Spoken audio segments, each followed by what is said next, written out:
Ernest रेनन एक बहुत बड़े फ्रेंच फिलोसोफर थे, फ्रांसीसी दार्शनिक थे। उन्होंने बताया कि राष्ट्र क्या होता है, नेशन क्या होता है, देश क्या होता है।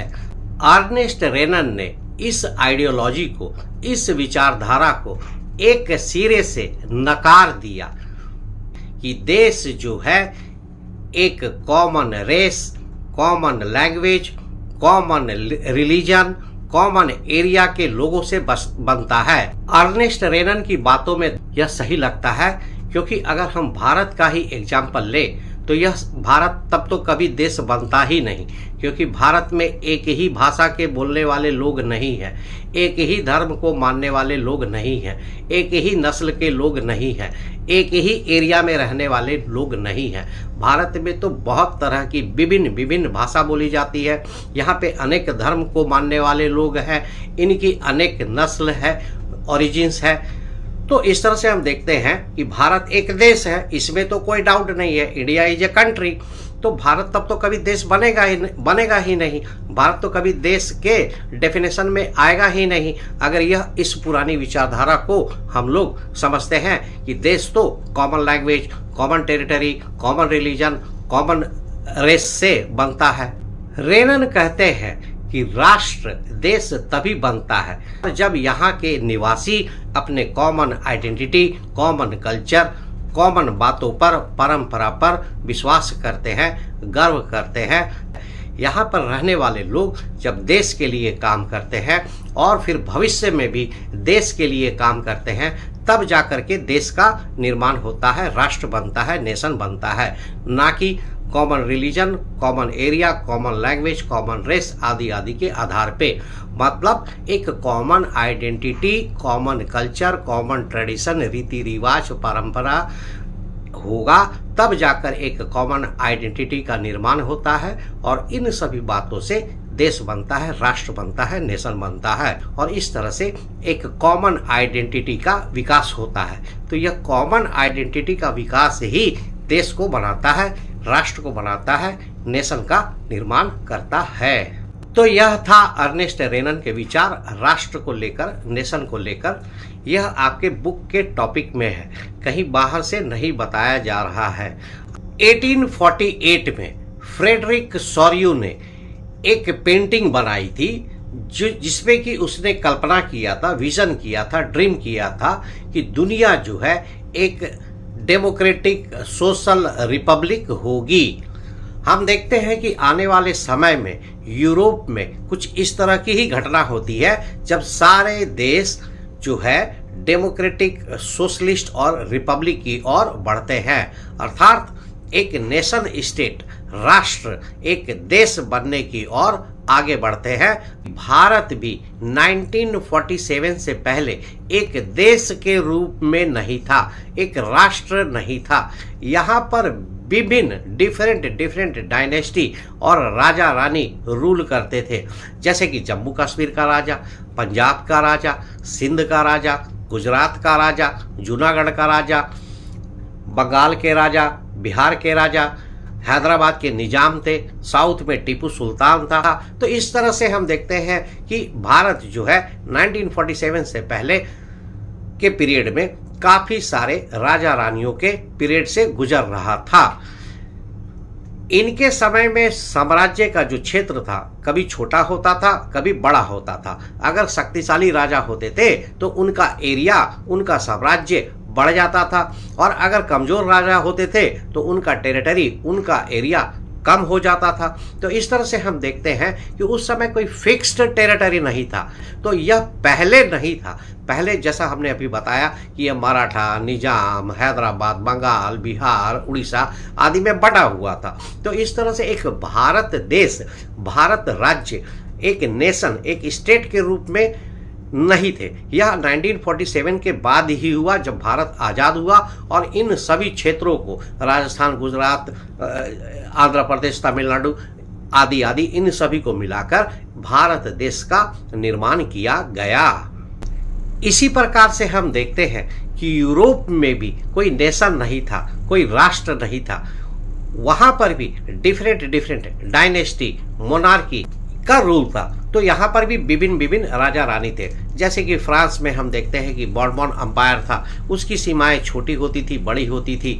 ऑस्ट्रिया हंगरी में हैब्सबर्ग का साम्राज्य था। तो कभी हम इटाली में देखते हैं कि किंगडम ऑफ टू सिसिली था। इस तरह से हम देखते हैं कि चाहे वो जर्मनी हो, जर्मनी में जैसे कि 39 कॉन्फेडरेशन ऑफ स्टेट था। तो इस तरह से हम देखते हैं कि यूरोप के जो डिफरेंट जो आज के जो देश हैं, नेशन हैं, उनकी कोई फिक्स्ड सीमा, परिधि या टेरिटरी नहीं थी, जैसा कि आज हम लोग देखते हैं। तो हम लोग इस चैप्टर में यही देखेंगे कि जो आज के टाइम में जो हम देखते हैं, या इंडिया कैसा है, इंडिया कहाँ से कहाँ तक है, फ्रांस कहाँ से कहाँ तक है, जर्मनी कहाँ से कहाँ तक है, पोलैंड कहाँ से कहाँ तक है, आदि आदि।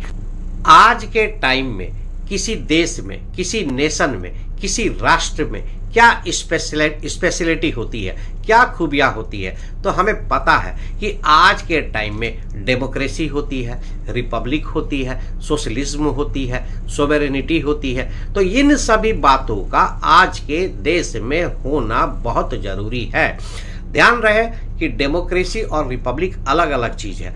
डेमोक्रेसी होता है गवर्नमेंट, और इस गवर्नमेंट का by the people, from the people, for the people. तो डेमोक्रेसी जो है जनता के द्वारा, जनता में से जनता के लिए सरकार का गठन होता है। तो democracy is for the people, by the people, from the people. और रिपब्लिक क्या होता है? रिपब्लिक जो है जब किसी कंट्री का हेड जो है इलेक्टेड होता है, निर्वाचन होता है, चुनाव होता है, तो ऐसे कंट्री को रिपब्लिक बोलते हैं। तो जरूरी नहीं है कि कोई भी देश रिपब्लिक भी हो और डेमोक्रेटिक भी हो। डेमोक्रेटिक होगा जब वहाँ की गवर्नमेंट जनता के द्वारा चुना जाएगा, जनता इलेक्ट करेगी गवर्नमेंट को। तो गवर्नमेंट का भी तो कोई हेड होगा ना। तो अगर उस गवर्नमेंट का कोई हेड है, अगर जनता उसको इलेक्ट कर रही है, तब वह रिपब्लिक होगा। और अगर जनता इलेक्ट नहीं कर रही है वह उस हेड को, तो वह कंट्री रिपब्लिक नहीं होगा। तो यह ध्यान देने की बात है कि जरूरी नहीं है कि कोई भी कंट्री डेमोक्रेटिक होगा तो रिपब्लिक भी होगा ही होगा। जैसे कि हम ब्रिटेन में देखते हैं कि वहां पर क्वीन जो है, क्वीन के नाम पे शासन चलाया जाता है। तो वहां पर क्वीन है हेड, वहां पे इलेक्शन नहीं होता है क्वीन के लिए। दूसरी चीज जैसे कि हम इंडिया में देखते हैं, तो यहाँ पे प्रेसिडेंट है, और प्रेसिडेंट का इंडिया में इलेक्शन होता है। तो है रिपब्लिक भी है और डेमोक्रेटिक भी है। परंतु इस तरह की बातें ब्रिटेन में या इंग्लैंड में नहीं है। आज के ब्रिटेन में हम देखते हैं कि वहाँ का जो सिस्टम है कॉन्स्टिट्यूशनल मोनार्की का सिस्टम है। मतलब मोनार्की होगा, राजा रानी होगा, क्वीन होती है ब्रिटेन में। तो वह जो रानी है उसके जो अधिकार हैं, उसके जो पावर है, वह पार्लियामेंट डिसाइड करती है। पार्लियामेंट जो कि कॉन्स्टिट्यूशन से बनता है। तो कॉन्स्टिट्यूशन जो है डिसाइड करती है कि क्वीन का क्या पावर होगा, क्या अधिकार होगा, कितना ताकत होगा, वह क्या क्या कर सकती है और क्या नहीं कर सकती है। तो इस तरह की व्यवस्था को कॉन्स्टिट्यूशनल मोनार्की बोलते हैं। कॉन्स्टिट्यूशनल मोनार्की, कॉन्स्टिट्यूशनल मोनार्की से जो पहले जो व्यवस्था होती थी वह मोनार्की सिस्टम होती थी, राजा रानी की सिस्टम होती थी। उसमें राजा का कोई अधिकार, पावर डिफाइन नहीं होता था, वह अनलिमिटेड होता था। राजा जो चाहे सो कर सकता था। तो धीरे धीरे हम देखते हैं कि मोनार्की से कॉन्स्टिट्यूशनल मोनार्की बना, जिसमें कि मोनार्की को कॉन्स्टिट्यूशन के दायरे में रखा गया। और फिर धीरे धीरे देखते हैं कि कॉन्स्टिट्यूशनल मोनार्की से जो है कॉन्स्टिट्यूशन का रूल हो जाता है, अर्थात जहां पर डेमोक्रेसी और रिपब्लिक दोनों ही है। रिपब्लिक और डेमोक्रेसी में यही अंतर है कि गवर्नमेंट जो होगा अगर वो जनता इलेक्ट करेगी तो डेमोक्रेटिक होगा, और उस गवर्नमेंट का हेड या उस देश का हेड अगर जनता इलेक्ट करती है तो रिपब्लिक होगा, और नहीं तो वह रिपब्लिक नहीं होगा। तो इन उदाहरणों से आप समझ गए होंगे कि ब्रिटेन जो है डेमोक्रेटिक है पर रिपब्लिक नहीं है। इंडिया जो है वो डेमोक्रेटिक भी है और रिपब्लिक भी है। इन सभी बातों के साथ साथ मानव अधिकार, ह्यूमन राइट्स की भी बात होती है। Fundamental rights, legal rights, nationality की बात, कि आप इस देश के नागरिक हैं, आपके क्या अधिकार हैं, आपके क्या मौलिक अधिकार हैं, आपके क्या फंडामेंटल राइट है, आपके क्या कानूनी अधिकार हैं, आपके क्या लीगल राइट्स है, आप क्या कर सकते हैं, नहीं कर सकते हैं, आपके राइट्स क्या है और क्या नहीं है। तो इन सभी बातों की भी आज के देश में व्याख्या होती है, डिफाइन किया जाता है। तो हम देखते हैं कि इस तरह के चीजें जो है आज के टाइम में है। तो यह जो है आज के टाइम में जो यह सारी बातें हैं, democracy, Republic, fundamental rights, legal rights, human का राइट्स, मानव का अधिकार, इलेक्शन, वोटिंग, तो यह सब कैसे हुआ। तो इन सब चीज़ों के पहले जो सिस्टम था उसी में बदलाव हो करके ये आया। तो हम लोग इस चैप्टर में यही देखेंगे कि आखिर यह सब चीज़ यूरोप में कैसे आया और यूरोप में जो विभिन्न डिफरेंट एरियाज थे जहाँ पे राजा रानी थे, वहाँ पे इनको समाप्त कर, इनको हटाकर कैसे जो है देश का निर्माण हुआ। अर्थात जहाँ पे डेमोक्रेसी होगी, रिपब्लिक होगी, फंडामेंटल राइट्स होंगे, आदि आदि, पार्लियामेंट होगा, इलेक्शन होगा। तो यह सब कैसे हुआ, इन सब चीज़ों को इस चैप्टर पे देखेंगे।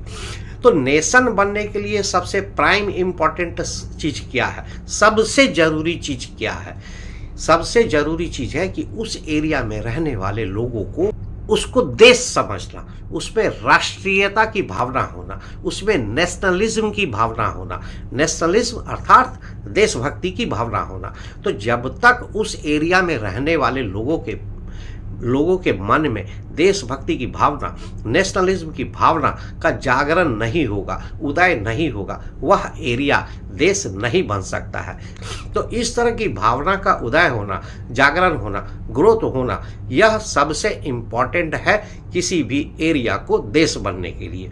तो हम लोग इस चैप्टर में यही देखेंगे कि किस प्रकार से नेशनलिज्म का राइज हुआ, देशभक्ति की भावना का विकास हुआ, और देशभक्ति की भावना का विकास होने के बाद किस प्रकार से देश बने, राष्ट्र बने। तो छोटा सा चीज़ है, इस चीज़ को समझ लीजिए कि देशभक्ति की भावना का विकास और देश कैसे बना, और आज का जो मैप है, पॉलिटिकल मैप, वो कैसे बना, पॉलिटिकल मैप वो कैसे बना, इसी को पढ़ना है और इसी को समझना है। इसलिए बड़ी बड़ी शब्द जो है, नेशन, नेशनलिज्म, यह सबसे कंफ्यूज नहीं होना है और परेशान नहीं होना है। नेशन मतलब कि देश कैसे बना, नेशनलिटी मतलब कि देशभक्ति की भावना कैसे जागी। तो इन्हीं सभी बातों के बारे में हमें जानना है। तो इस तरह से हम देखते हैं कि 1789 में फ्रेंच रिवॉल्यूशन के समय से और उसके बाद किस तरह से यूरोप में दो महत्वपूर्ण बदलाव हुए, दो इंपॉर्टेंट चेंजेस। नंबर 1, मानसिक बदलाव, मेंटल चेंजेस। यह मेंटल चेंजेस क्या था? पहले जो है राजा रानी के प्रति भक्ति होती थी, और किसी क्षेत्र को जोड़ने के लिए राजा रानी की भक्ति ही काम आती थी कि वह हमारे राजा हैं, तो हम इस देश के प्रति, हम उस राजा रानी के प्रति भक्त हैं, हमारा वफादारी, हमारा लॉयल्टी उन्हीं के प्रति है। तो इसमें चेंजेस हुआ, इसमें बदलाव हुआ, इसमें मेंटल चेंजेस हुआ, मानसिक बदलाव हुआ। अब राजा रानी नहीं, अब देश के बारे में सोचते हैं कि देश के प्रति वफादारी हमारी होनी चाहिए, देश के प्रति हम देशभक्त होना चाहिए। तो यह जो है एक मेंटल चेंज हुआ, नंबर 1 यूरोप में, और फिर बाद में धीरे धीरे विश्व के अन्य देश में, एशिया और अलग अलग जगह पर। दूसरा जो इम्पोर्टेंट चीज जो है कि इसके बाद हम देखते हैं कि देश बना, राष्ट्र बना, अर्थात आज का पॉलिटिकल मैप बना। तो दो महत्वपूर्ण चीज देखते हैं, मेंटल चेंजेस एंड आज के टाइम का जो पॉलिटिकल मैप है उसका बनना। तो इन दोनों बातों को देखेंगे कि कैसे मेंटल चेंजेस हुए और कैसे आज का पॉलिटिकल मैप बना। इस मेंटल चेंजेस को होने के लिए किस तरह से क्रांतियां हुई, रिवॉल्यूशंस हुए, आंदोलन चले, वहाँ के लोगों ने क्या क्या किया, इन सभी चीज़ों को इस चैप्टर में देखेंगे और समझेंगे कि कैसे रिवॉल्यूशन हुआ, कैसे नेशनलिज्म की भावना, देशभक्ति की भावना का विकास हुआ, और फाइनली जो है किस तरह से देश या नेशन बन गया। ध्यान रहे, यह देश बनने का, नेशन बनने का प्रोसेस, प्रक्रिया सबसे पहले यूरोप में हुआ, और यह फ्रांस से स्टार्ट होता है, और फ्रांस के बाद धीरे धीरे यूरोप के अन्य क्षेत्र में फैल जाता है, और वहाँ पे देशभक्ति की भावना, नेशनलिज्म की भावना और देश बनने का process, making of nation state होता है। और फिर धीरे धीरे यूरोप से, यूरोप के बाहर विश्व के अन्य भागों में भी फैल जाता है और एशिया, अफ्रीका और बाकी जगह पर भी नेशन स्टेट बनते हैं, देश बनते हैं और यहाँ भी देशभक्ति की भावना का विकास होता है और देश का निर्माण होता है। तो इन्हीं सभी बातों को हम लोग समझेंगे। तो इस चैप्टर में हम लोग यूरोप के बारे में देखेंगे कि कैसे रिवॉल्यूशन हुआ, नंबर 1, कैसे क्रांतियाँ हुई, आंदोलन चले, और नंबर 2, तो इन सभी से किस तरह से देशभक्ति की भावना, नेशनलिज्म का विकास हुआ और फिर फाइनली किस तरह से देश बना, नेशन बना। तो इन 3 चीजों को हम लोग देखेंगे, revolution, nationalism and finally making of nation. तो इसी कड़ी में हम लोग आगे देखेंगे कि फ्रांस से स्टार्ट करेंगे और फिर देखेंगे कि फ्रांस में कैसे रिवॉल्यूशन हुआ, आंदोलन हुआ, क्रांतियां हुआ और किस तरह से वहां पे नेशनलिज्म यानी कि देशभक्ति की भावना का विकास हुआ और किस तरह से फ्रांस जो है नेशन बना, देश बना, राष्ट्र बना। तो यह सब हम लोग अगले वीडियो में देखेंगे। तो यह उम्मीद करते हैं कि आप समझ चुके होंगे कि देश क्या होता है, नेशन क्या होता है, नेशनलिज्म क्या होता है, देशभक्ति क्या होता है और रिवॉल्यूशन और क्रांति क्या होती है या आंदोलन क्या होता है, जिसके माध्यम से देश बनने का एक प्रोसेस, एक प्रक्रिया स्टार्ट होता है लोगों में देशभक्ति, नेशनलिज्म की भावना को जगाकर। जैसा वीडियो के शुरू में हमने बताया था, अर्नेस्ट रेनन के आइडियोलॉजी, उनके विचार, कैसे उन विचारों ने आने वाले समय में रिवॉल्यूशन, क्रांति में, यूरोप में नेशनलिज्म, देशभक्ति की भावना को आगे बढ़ाने में सहायक सिद्ध हुए, फेवर किए। तो अगले वीडियो में हम लोग फ्रेंच रिवॉल्यूशन, फ्रांसीसी क्रांति और फ्रांस का नेशन का क्या आइडियोलॉजी था, क्या कॉन्सेप्ट था, उसके बारे में समझेंगे और कैसे फिर यह फ्रांस से बाहर यूरोप के अन्य देशों में फैल गया और धीरे धीरे एशिया और अफ्रीका और विश्व के अन्य देशों में भी यह आइडियोलॉजी फैल गई और सभी देश मेकिंग ऑफ नेशन की तरफ, राष्ट्र बनने की तरफ बढ़ चले। तो इस वीडियो में इतना ही। Thank you very much.